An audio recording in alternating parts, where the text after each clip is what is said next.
I have a question, dears. 1 plus 1 is equal to what? Oh, the answer is not 2. 1 plus 1 is a big one. Who is behind this creative, humorous answer, do you know? Yes, it is Vaikom Mohammed Basheer, who is fondly known as Pepur Sultan. He is regarded as one of the prominent literary figures who revolutionized Malayalam literature with his sarcasms and satire. He used it in an unconventional style, the language, without taking care of any grammar, but only in his own village language with a colloquial touch. He even skillfully combines humor and pathos with his themes like love, humanity, hunger, and poverty.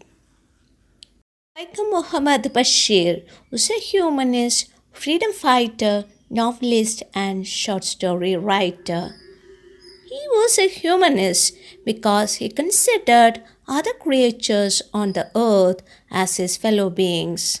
The coexistence of man and other beings was his doctrine, just like our previous poet, William Wordsworth.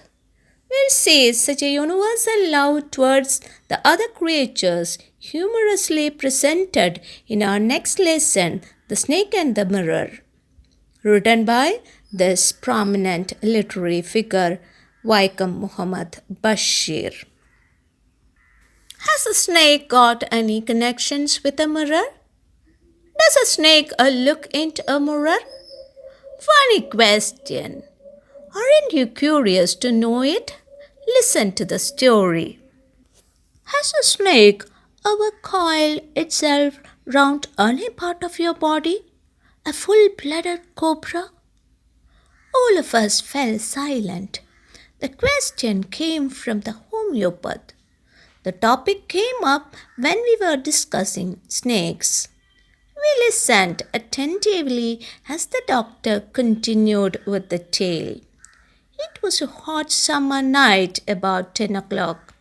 I had my meal at the restaurant and returned to my room. I heard a noise from above as I opened the door. The sound was a familiar one. One could say that rats and I shared the room. I took out my box of matches and lighted the kerosene lamp on the table. The house was not electrified. It was a small rented room. I had just set up medical practice and my earnings were meager. I had about 60 rupees in my suitcase. Along with some shirts and dhotis, I also possessed one solitary black coat which I was then wearing. I took off my black coat, white shirt, and not so white vest and hung them up. I opened the 2 windows in the room. It was an outer room with one wall facing the open yard. It had a tiled roof with long supporting gables that rested on the beam over the wall. There was no ceiling. There was a regular traffic of rats to and from the beam. I made my bed and pulled it close to the wall. I lay down, but I couldn't sleep. I got up and went out to the veranda for a little air. But the wind god seemed to have taken time off. I went back into the room and sat down on the chair. I opened the box beneath the table and took out a book, the Materia Medica. I opened it at the table on which stood the lamp and a large mirror. A small comb lay beside the mirror. Now, to understand the story, let's look at the passages. and answer the questions. Who is the protagonist of the story? Yes, a homeopathic doctor. How does Bashir begin his story? Bashir begins his story with his protagonist asking a question. What was his question? A strange, frightening question. Has a snake coiled itself round any part of your body? A full-blooded cobra? This was the question. Were there listeners around him? Yes, there were other doctors around him who are his friends. What were they doing? They were in a discussion. What was the topic of their discussion? The topic of their discussion was related to snakes. So, the doctor asked them whether anyone had any experience in their life in which a snake coiled round their body. Now, what does the expression a full-blooded cobra suggest to you? Can you guess? What does that mean, full-blooded cobra? It means dangerously poisonous snake. See, after asking the question, what did the doctor do? The doctor continued with the story. He narrated his experience that happened long back. How did his friends listen to the tale? They listened attentively when the doctor continued telling the story. Now see the next paragraph. Who did the doctor share his room with?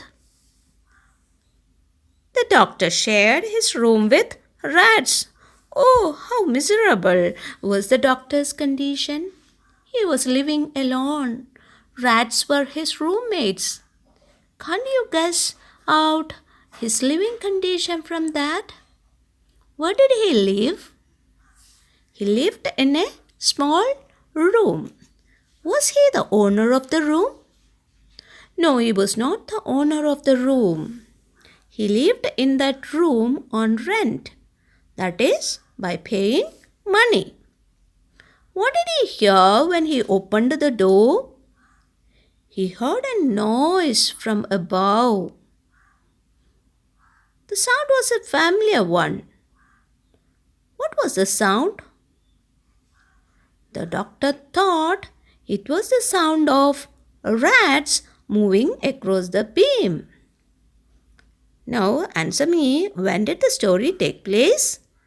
The story took place at about 10 o'clock in a hot summer night, when the doctor had his meal at the restaurant and returned to his room. Now there was a sound and it was a familiar sound. Was he frightened hearing the sound? No. Why? Because quite natural, it was a familiar one. That means it was a sound known to him.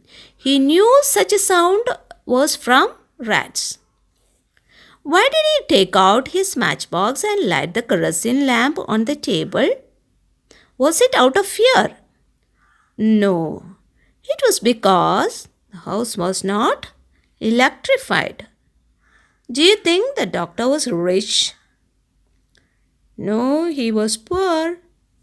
He lives in poor conditions. Can you tell me why was he poor?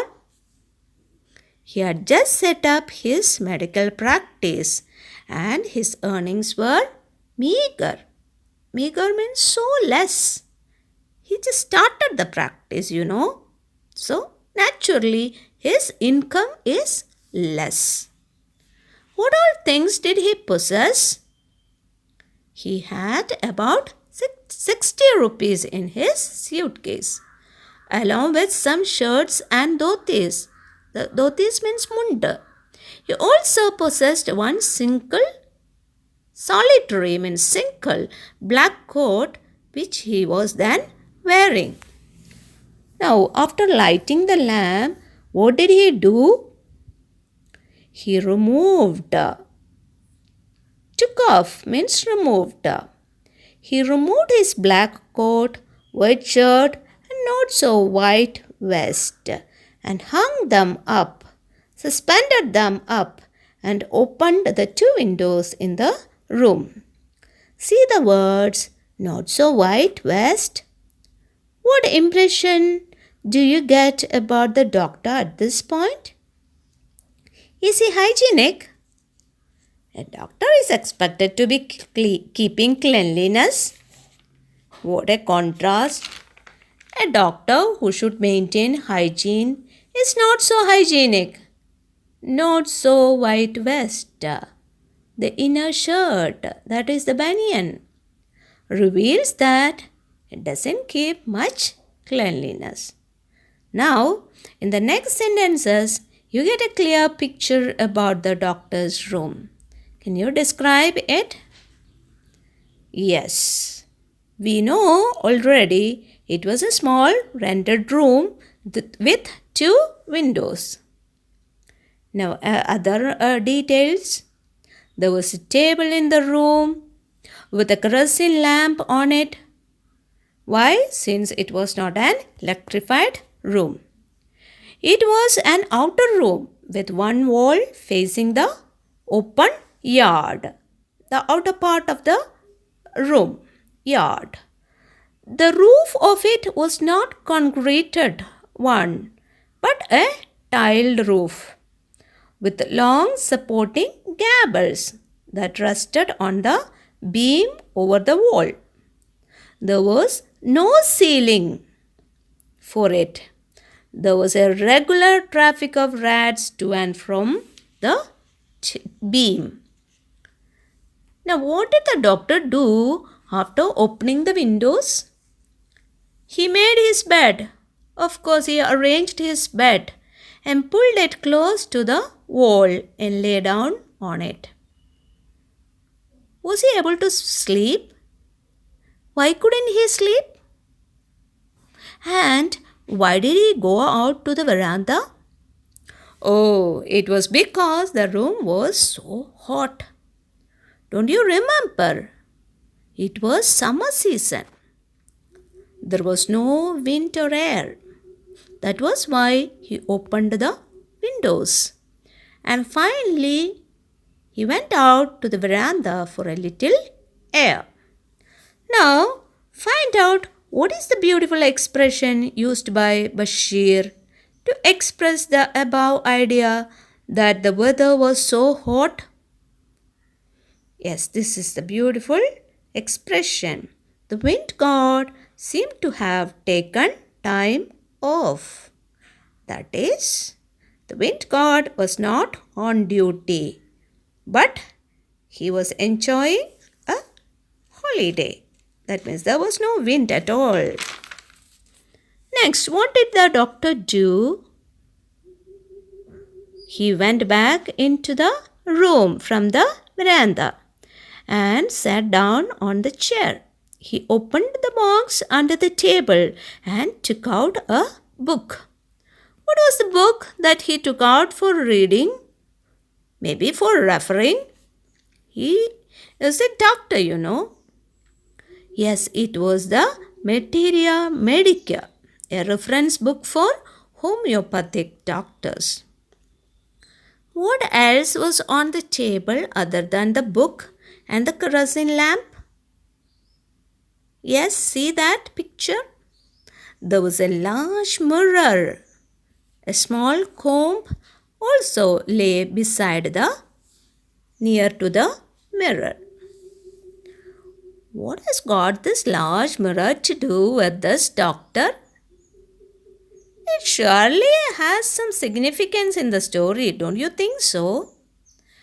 Else, would it be included in the title of the story? We'll see it in the next class. Till then, learn the meanings of the difficult words and write the answers to textual questions 1, 2, 3 in your notebook. Okay?